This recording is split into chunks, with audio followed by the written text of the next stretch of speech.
খোলো। দর্শক দেখতে পাচ্ছেন এখানে আমরা আজকে বাজার করেছি। হ্যাঁ আমার আব্বু তো ঠ্যাংবা সে আসছে দেখছি সবসময় মা এখন পার না দেখে আমরা দেখি দেখতে পাচ্ছেন আজকের বাজার করেছি ইলিশ মাছ এবং হচ্ছে রুই মাছ। প্রত্যেকটা প্যাকেটে 1 কেজি করে আছে, আলাদা রাখো।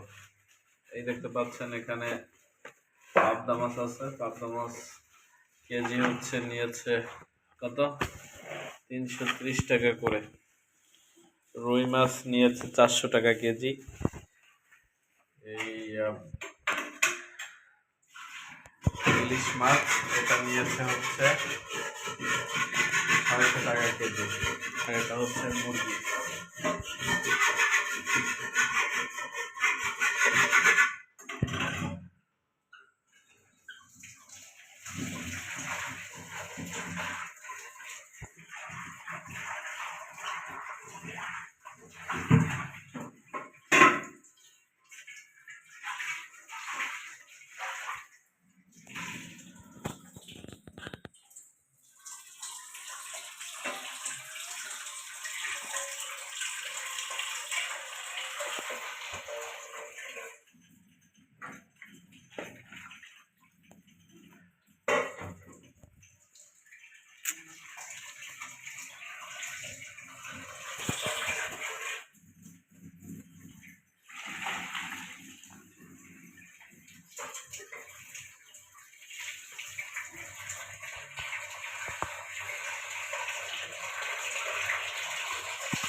এই দুটো পকেট লাগবে এইটা থুম না এই